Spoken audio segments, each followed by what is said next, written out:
Salut à tous, aujourd'hui on se retrouve pour une nouvelle vidéo. Je me suis fait un petit thé et je vous incite à en faire de même si vous avez l'intention de regarder cette vidéo jusqu'au bout parce que ça va durer un petit moment. Vous avez demandé dans une de mes dernières vidéos à ce que je fasse une vidéo sur le matériel à l'aquarelle. Et écoutez, c'est parti, donc je vais vous parler de mon matériel, donc le matériel que j'utilise et qui correspond à mes besoins en tant qu'illustratrice traditionnelle. C'est-à-dire que je travaille quasiment tout le temps, donc avec du matériel artistique, plastique, et pas avec des palettes digitales ou ce genre de choses. Donc je vais commencer par le matériel que j'utilise en fait pour dessiner sur mon papier aquarelle. Donc d'abord je dessine souvent sur une feuille, un petit format assez facile, par exemple un format A4 ou des choses comme ça, où je vais d'abord dessiner sur une feuille assez fine, au crayon gris, puis ensuite je vais reporter donc avec un crayon par exemple de couleurs comme les carandaches ici que vous pouvez voir sur mon papier.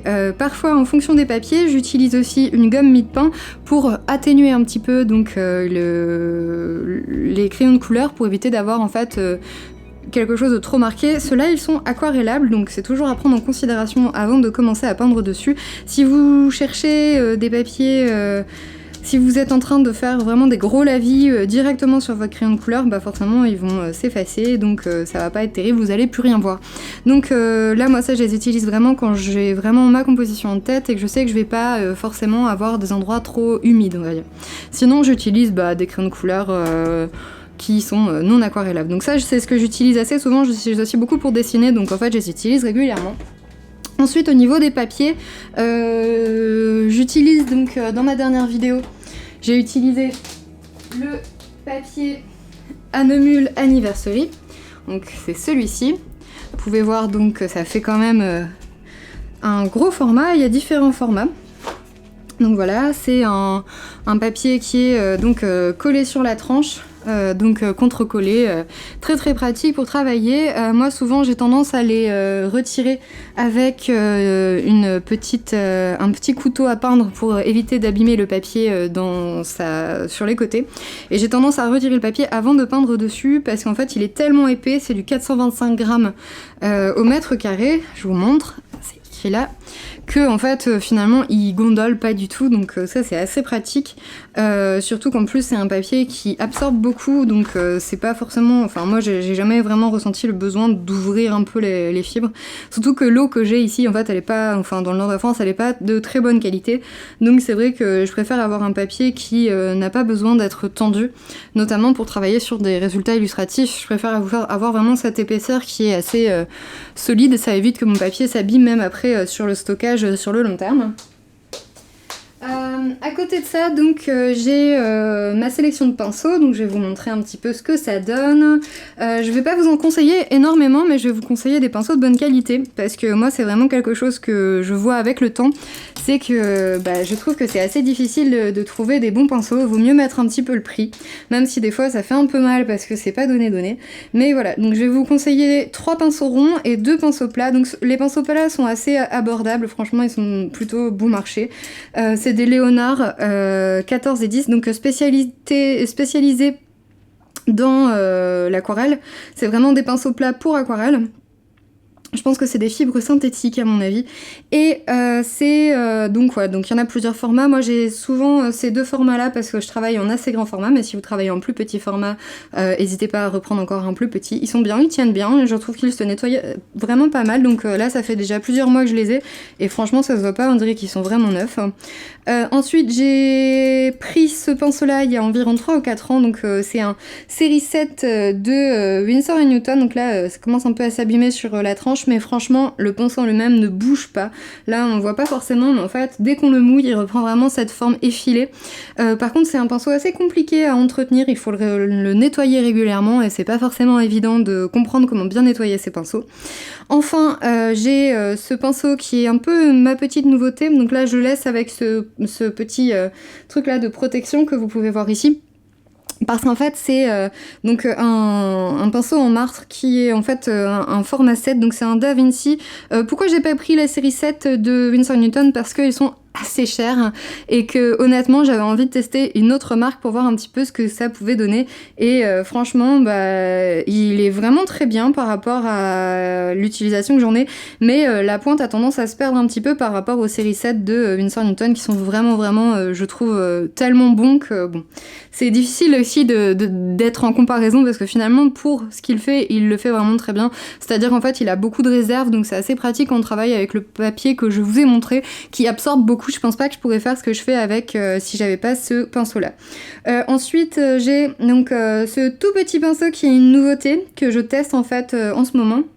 Donc en fait c'est un pinceau en miniature, j'ai cherché pas mal, j'ai fini par acheter la gamme du Géant des Beaux-Arts, le Jarstaka. Honnêtement c'est pas forcément une super qualité, ça coûte pas très cher mais en fait ça sert à faire des toutes petites miniatures, c'est pas un rigueur hein, donc pour ceux qui connaissent un peu l'aquarelle, j'en ai un que j'ai, attendez je vous le montre, que j'ai ici, attendez, hop, que j'ai là, mais c'est pas un pinceau que j'utilise très souvent, ça je l'utilise vraiment pour faire des tout petits détails, donc c'est pour ça que je l'ai.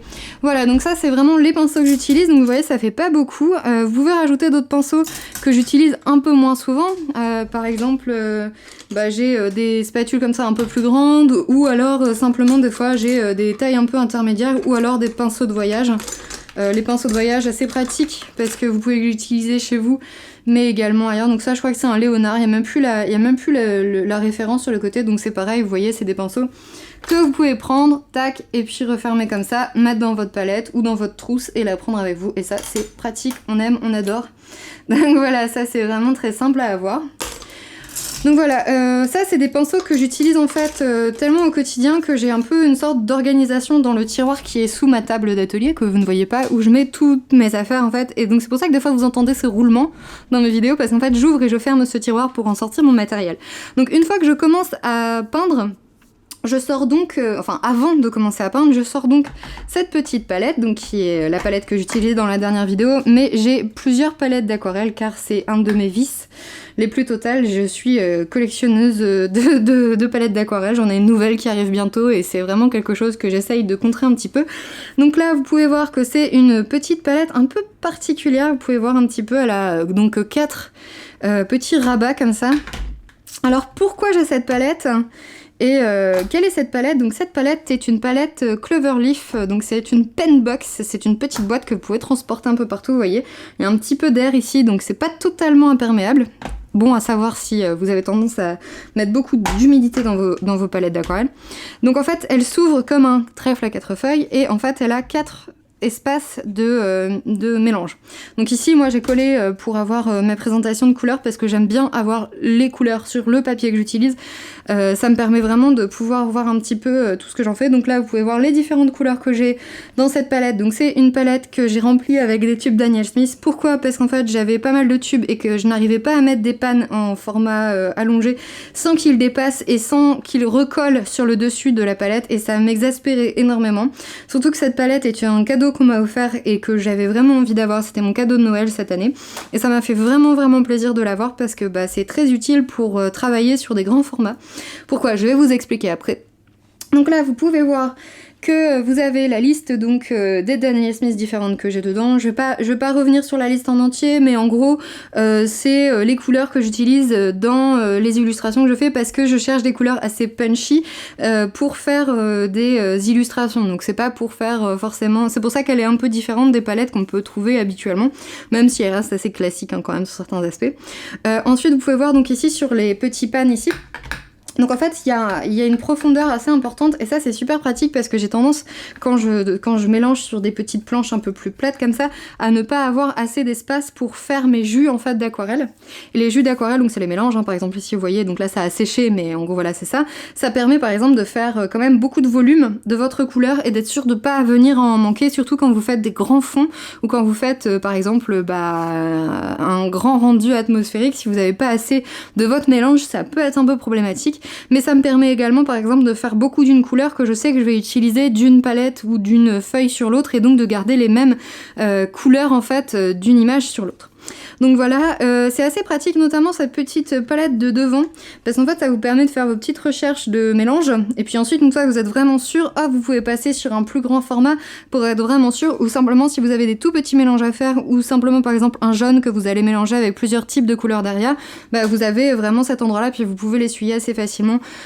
Pour essuyer ces aquarelles, moi j'ai tout testé, j'ai essayé les modes zéro déchet et tout ça, mais je n'arrive pas à trouver de solution qui marche vraiment, donc je suis passée au rouleau de papier toilette parce que c'est la seule chose qui fonctionne. Ce n'est pas très glamour, je l'accorde, mais honnêtement, voilà ce qu'il y a de mieux. À côté de ça, avant d'utiliser mes aquarelles, à chaque fois, je les réhumidifie avec ce petit pchit, vous voyez, tac, comme ça.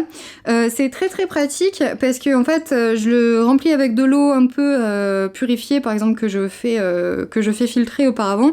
Puis ensuite, je les réveille avant de commencer à faire mes illustrations. Et souvent, donc, les aquarelles sont vraiment bien réhumidifiées, bien crémeuses, et ça, c'est vraiment agréable. Donc voilà, ça, c'est la petite palette que j'ai. Vous n'êtes pas du tout obligé de prendre un matériel comme ça. Si vous débutez, ça sera même pas du tout approprié à votre pratique, je pense. Mais voilà, donc une fois que j'ai réalisé mes aquarelles et que je suis à peu près tranquille sur le fait que je n'ai plus besoin de ramener de la couleur liquide, je passe en fait au cerclage de mes illustrations. Donc là, j'ai pas énormément de crayons que je vais vous montrer, parce qu'en fait souvent je travaille avec des crayons assez sombres, donc je prends des polychromos, et là donc voilà, j'en ai 3-4, vous voyez, je peux en rajouter quelques-uns à l'occasion, mais en fait en règle générale, je prends juste les couleurs que je vais avoir dans l'illustration. Par exemple, si je travaille avec pas mal de bleu, pas mal de vert, je vais avoir un bleu indigo foncé, un vert de chrome foncé, ou par exemple ce Caput Mortuum qui est une de mes couleurs préférées que vous retrouvez dans beaucoup de mes illustrations. Et en fait ces couleurs je vais les utiliser pour cercler, pour faire les traits, pour amener un petit peu de texture à certains endroits. Puis enfin j'ai deux solutions pour terminer mes illustrations. Ah oui, attendez, juste 2 secondes avant. Pour bien pouvoir donc tailler mes crayons, j'ai trouvé ce petit taille-crayon, donc il n'y a pas très très longtemps. C'est un taille-crayon qui est assez pratique parce qu'en fait il taille assez finement, donc là vous allez voir, hop, c'est très très utile, et surtout ça va très vite, donc ça me fait gagner pas mal de temps. Vous voyez en fait la mine ressort vraiment impeccable. Vraiment une belle découverte, c'est pareil, c'est pas forcément la peine de prendre ça, mais moi c'est vrai que vu le nombre de fois où je taille mes crayons par semaine, ça devient assez intéressant. Ce que j'aime avec ce taille-crayon, c'est qu'il laisse vraiment le bord des crayons tout doux, et ça évite de casser les crayons en les taillant, et ça c'est vraiment pratique. Et puis surtout ça taille vraiment très finement, et ça aussi c'est très bien parce que ça évite en fait d'utiliser trop de crayons dès qu'on commence à réaiguiser la mine. Un autre petit détail, c'est que vous pouvez voir ici il y a plusieurs tailles, et en fait en fonction du numéro vous allez avoir une pointe plus ou moins effilée, ce qui est assez pratique aussi. Donc ensuite, une fois que j'ai terminé mes tracés, j'utilise souvent donc une façon de faire un peu de mettre en avant un petit peu de blanc, donc des endroits que j'ai pas réservés dans mon papier auparavant, ou simplement pour travailler sur des motifs ou des transparences. Et ça, en fonction de l'utilisation globale de mon illustration, si c'est pour plus de la vente au particulier, si c'est plus pour juste être scanné, je vais utiliser souvent soit la Linel, donc avec cette teinte-là spécifiquement de blanc de titane que je trouve assez blanche et assez couvante. Moi, c'est une de mes teintes préférées. Et enfin aussi là, ce crayon-là, Uniball de Signo. Pourquoi celui-ci? Parce que franchement c'est celui que j'ai le plus souvent et que je remplace toujours par celui-là, donc voilà. Mais il y en a plein d'autres qui font l'affaire, donc n'hésitez pas. Et puis voilà, donc on a fait le tour du matériel que j'utilise en illustration. Alors bien sûr c'est pas du tout le matériel que je possède, hein, je préfère le préciser. J'ai beaucoup d'autres palettes d'aquarelle, mais là c'est le matériel que j'utilise en ce moment, même si parfois j'ai d'autres palettes que vous pouvez voir en fait au gré des vidéos, ça dépend un peu l'utilisation que j'en ai. D'ailleurs j'en reçois une bientôt, donc vous allez pouvoir voir ça dans les prochaines vidéos. Mais j'avais aussi envie de vous dire que cette vidéo matériel, je la fais parce que j'avais en tête de faire en fait toute une autre vidéo sur le pourquoi vous ne devriez pas acheter mon matériel, et donc ça va être la prochaine vidéo que vous allez pouvoir aller voir directement après celle-ci, parce qu'elle va être mise en ligne en même temps, et je vais expliquer en fait pourquoi le matériel que je vous présente n'est pas forcément le matériel dont vous avez besoin, et je vais également parler un petit peu de formation et comment est-ce qu'on fait pour travailler un petit peu sur ses faiblesses graphiques et ses faiblesses en termes de dessin, parce que moi c'est vraiment ça qui m'a permis de progresser progresser. Et voilà. Mais cela dit, tout le matériel que je vous ai présenté dans cette vidéo est un matériel d'une excellente qualité et qui surtout tient vraiment bien. À part le taille-crayon que je n'ai pas encore testé depuis très longtemps, vu que je l'ai depuis une semaine. Donc je ne peux pas avoir d'avis vraiment sur le sujet. Voilà, j'espère que ça vous aura plu. Sur ce, je vous laisse et n'hésitez pas à aller voir la prochaine vidéo, elle est juste derrière. Salut!